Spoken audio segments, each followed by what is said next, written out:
কখনো কি এমন হয়েছে যে ইংরেজি কোনো শব্দের বানান দেখে একরকম ধাবা হলো, কিন্তু উচ্চারণটা হলো একদম অন্যরকম? এই সমস্যাটা কিন্তু আমাদের অনেকেরই হয়। আজকের এই বিশ্লেষণে আমরা ইংরেজি উচ্চারণের সেই গোপন কোডটাই ভাঙতে চলেছি, যার নাম ফোনেটিক্স। চলুন শব্দের আসল দুনিয়ায় ঢোকা যাক।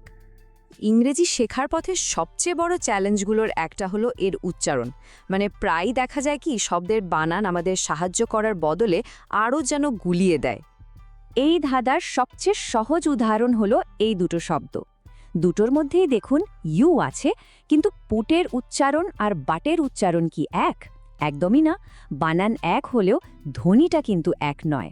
কেন এই তফাৎ? এখানেই তো আসল রহস্যটা লুকিয়ে আছে। আচ্ছা, এই স্লাইডটা একটু খেয়াল করুন। এখানে পুট শব্দের ইউ এর জন্য যে সাউন্ড সিম্বল বা ধ্বনি চিহ্নটা ব্যবহার করা হয়েছে সেটা হলো উ, আর বাট শব্দের ইউ এর জন্য চিহ্নটা হলো অ। ভাবুন একবার, একই অক্ষর কিন্তু দুটো একদম আলাদা ধ্বনি। ঠিক এই কারণেই শুধু বানান দেখে উচ্চারণ ঠিক করাটা প্রায় অসম্ভব। আমাদের অন্য কোনো ব্যবস্থার সাহায্য নিতেই হবে। আর আসল সমস্যাটা তো এখানেই। ইংরেজিতে বর্ণ বা ল্যাটার আছে মোটে ২৬টা, কিন্তু এই ২৬টা বর্ণ মিলেই তৈরি করে প্রায় ৪৪টা আলাদা আলাদা সাউন্ড বা ধ্বনি।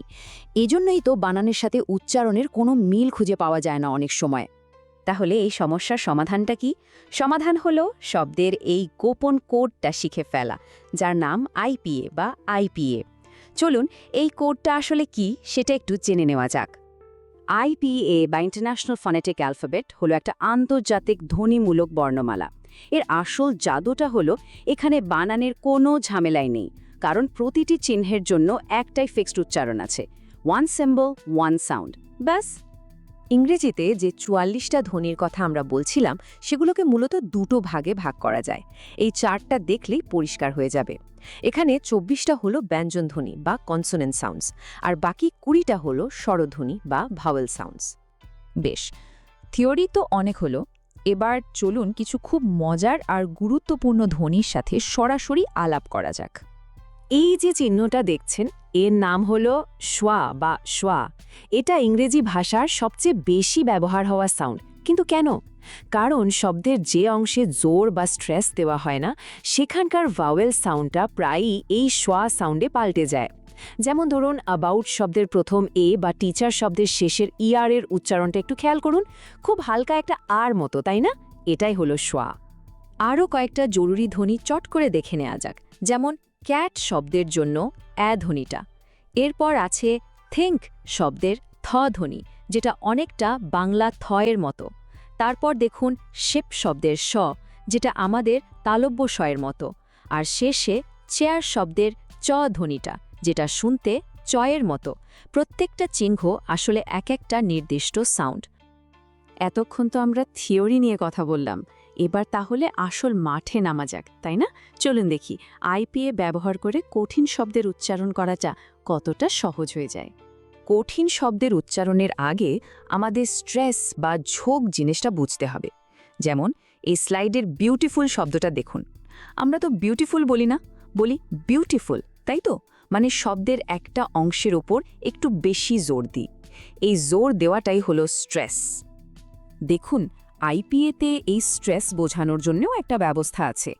এই যে একটা ছোট্ট কমার মতো চিহ্ন দেখছেন, এটাই স্ট্রেস মার্ক।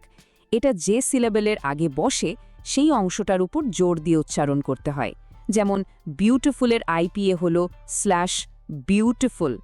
দেখুন বিউর ঠিক আগেই চিহ্নটা বসেছে, মানে আমাদের এখানেই জোরটা দিতে হবে। ইংরেজি বানানের আরেকটা অদ্ভুত ব্যাপার হলো সাইলেন্ট লেটার। এমন কিছু অক্ষর থাকে যেগুলো লেখা হয় কিন্তু উচ্চারণ করা হয় না। চলুন এবার সেই শব্দগুলোকেই ডিকোড করা যাক। এই স্লাইডটা দেখুন। আইল্যান্ড শব্দে এস অক্ষরটা সাইলেন্ট, লিসেন শব্দে টি এর কোনো সাউন্ড নেই, আর ওয়েন্সডে শব্দে প্রথম ডি অক্ষরটা আমরা উচ্চারণই করি না। সবচেয়ে মজার ব্যাপার হলো আইপিএ ট্রান্সক্রিপশনগুলো।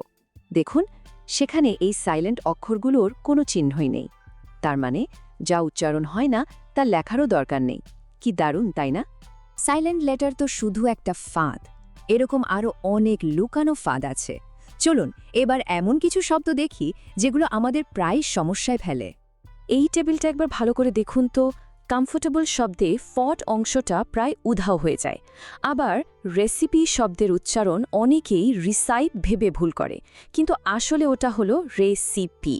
আর এডুকেশন শব্দের ডিউয়ের উচ্চারণটা জয়ের মতো হয়ে যায়। আইপিএ না জানলে এই গোপন ফাঁদগুলো বোঝা কিন্তু সত্যি খুব কঠিন।